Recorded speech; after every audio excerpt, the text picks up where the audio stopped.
Bienvenue dans cette nouvelle édition de l'Africa Tonight. Au sommaire de l'actualité, suite à l'appel des partis de l'opposition, des citoyens béninois ont envahi les rues de Cotonou ce lundi 11 mars 2019 pour une marche pacifique de protestation.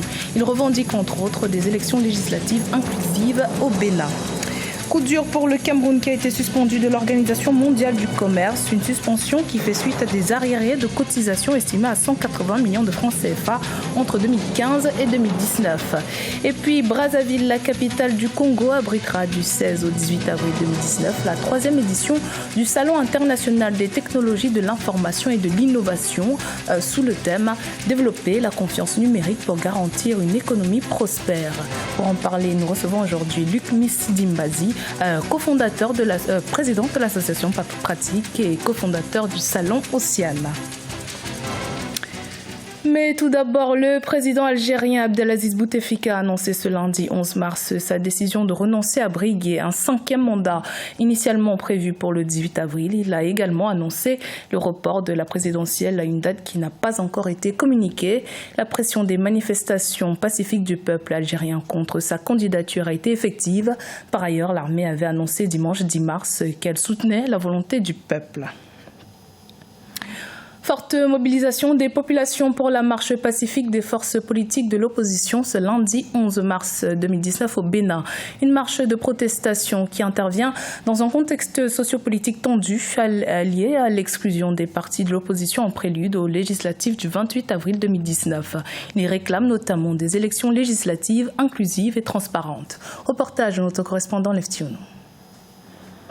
Il réclame la participation des partis de l'opposition aux législatives du 28 avril 2019. Des milliers de manifestants béninois ont répondu à l'appel de l'opposition pour une marche pacifique de protestation à Cotonou lundi 11 mars 2019. Outre les militants et acteurs politiques, des étudiants, acteurs syndicaux et militants de la société civile se sont joints à ce grand mouvement de protestation. Il faut dire que le truc est coincé, puisque les élections ne peuvent pas avoir lieu sans les partis de l'opposition. Donc celui qui dit qu'il est compétiteur né, mais qui rejette, qui refuse la compétition, il n'est pas un compétiteur né. Voilà un peu ça. C'est pour ça que la jeunesse est venue ici exprimer son ras-le-bol. Nous avons marché pour la sauvegarde des acquis démocratiques au Bénin. Il n'est pas normal qu'un seul homme s'assoie sur toute l'économie du Bénin.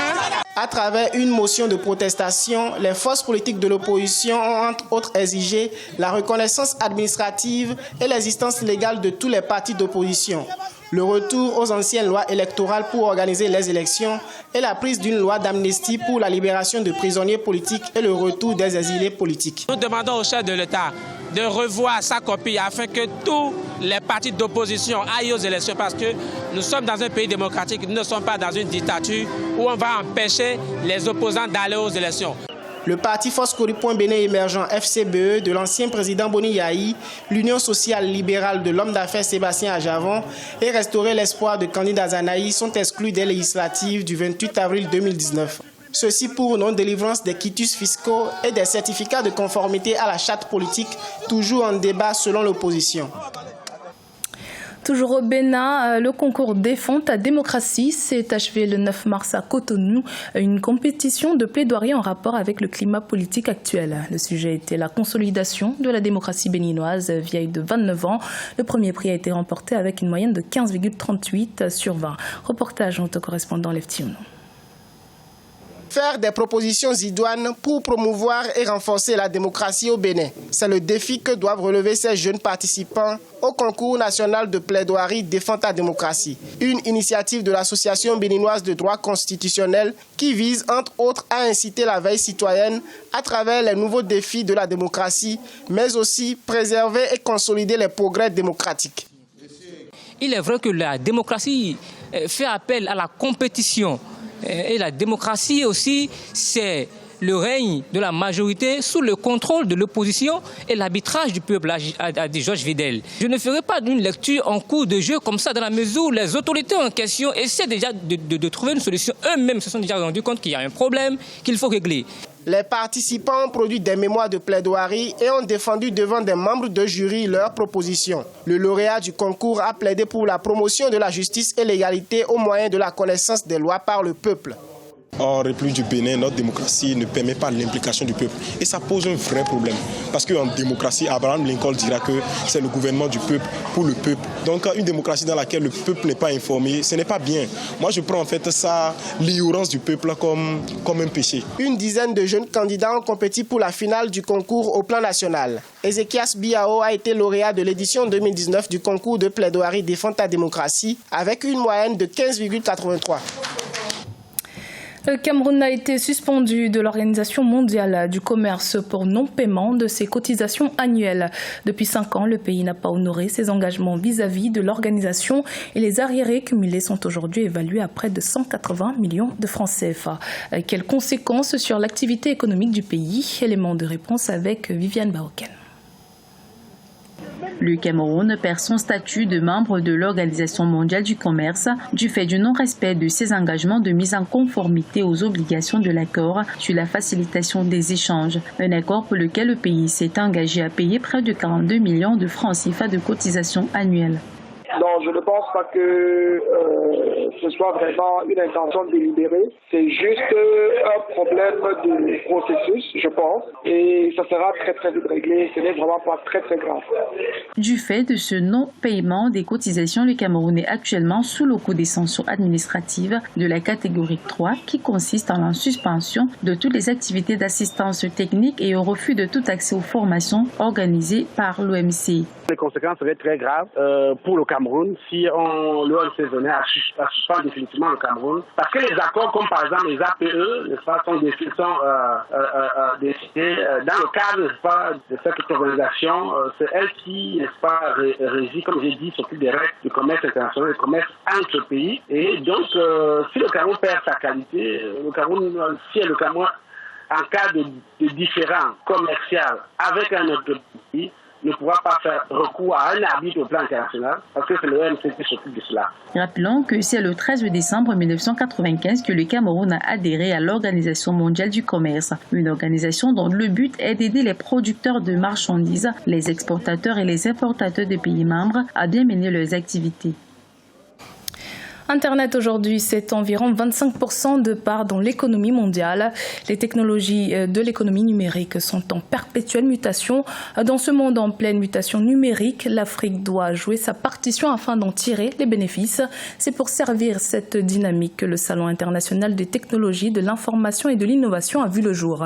Aujourd'hui, le Salon prépare sa 3e édition qui se tiendra à Brazzaville du 16 au 18 avril. Nous en parlons avec son cofondateur, Luc Missidimbazi, également président de l'association Pratique.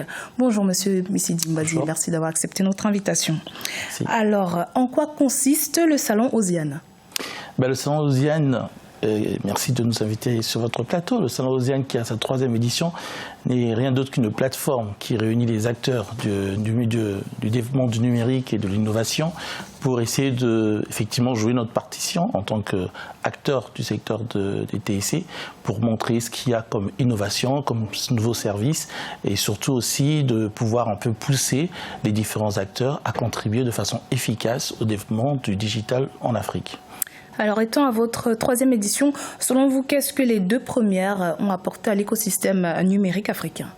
Déjà, il faut dire ce qui se passe au salon. Il y a beaucoup d'activités. Comme je disais, c'est une plateforme. Donc, il y a les institutions internationales responsables de la gouvernance Internet, l'ICANN, l'Union internationale des télécommunications, l'Afrinic, tous ceux qui sont en tout cas en charge d'Internet en Afrique. Nous avons les partenaires privés, les entreprises, les opérateurs, les équipementiers, les intégrateurs. Et il y a aussi les gouvernements et les acteurs du secteur public. Donc, cet ensemble d'acteurs ensemble apporte des réponses aux besoins de l'économie, du développement et aussi essaie de mettre en place des cadres de développement. C'est ce qui s'est passé l'année dernière avec le premier accord, par exemple pour les points d'échange Internet pour faciliter la fluidité des données Internet en Afrique. La première année, on a eu le salon s'est plutôt axé sur le développement économique, comment le numérique impacte et on a ce développement économique et on a vu qu'il y a eu beaucoup de problématiques sur des enjeux comme nouveaux comme le développement des infrastructures, le développement des services Internet, l'accès à Internet. Et donc voilà, on peut dire que ça a sensibilisé, ça a aidé à mettre des cadres nouveaux pour améliorer Internet dans nos pays et aussi montrer les acteurs clés qui contribuent en Europe, en Amérique, au développement du numérique, aux différents partenaires qui sont sur place. Alors, qu'est-ce qui sera au programme de cette édition 2019 ? Alors, au programme de cette édition 2019 qui commencera dans quelques mois, puisqu'on a une campagne de sensibilisation sur les menaces du web en milieu scolaire avec les jeunes. Donc, des associations qui sont nées de OSEAN 2018 vont parler effectivement de ces menaces-là auprès des élèves. Donc, c'est une sensibilisation. Il y a un volet important du business, c'est-à-dire des affaires, puisqu'effectivement, comment les hommes d'affaires se retrouvent, je parle bien des hommes d'affaires de l'Afrique centrale, se retrouvent dans cette économie, quelles sont les opportunités, les financements et qu'est-ce qu'il y a comme, c'est quoi l'industrie du numérique. Et puis, il y a l'exposition, des tables rondes avec des personnalités du secteur, des personnalités politiques, de l'industrie du numérique, des hommes d'affaires. Il y aura également des séminaires, puisque nous organisons plusieurs séminaires avec des structures bien connues comme Facebook, comme Google, comme les SAP. Tous ces acteurs seront là et il y aura surtout des nouveaux produits. Et le cas de la fibre à domicile avec certaines structures comme GVA qui se met en place, le cas par exemple des statistiques, on aura avec l'Union internationale des télécommunications le tableau apparemment de bord. Il y aura un volet sur la sécurité parce que c'est très important. Alors le thème de cette année, ce qui est très important, c'est la confiance numérique et le développement de la confiance, garantir comment développer l'économie numérique pour garantir une économie prospère. Donc il y aura un volet de tout le paquet sécuritaire des données, de la protection de nos données, de l'utilisation de nos données et comment elles influent et elles subissent l'économie de nos jours. Donc effectivement, il y aura un volet cybersécurité très important et il y aura un volet comment on le couple ce package de sécuritaire et de protection de données avec l'économie pour que nous ayons une économie prospère. Merci Luc Missidimbazi d'avoir répondu à nos questions. Je rappelle que la 3e édition du Salon OSEAN aura lieu du 16 au 18 avril à Brazzaville. Parfait. C'était le journal de la rédaction. Merci de votre fidélité. Dans un instant, une nouvelle édition de l'actualité sur Africa 24.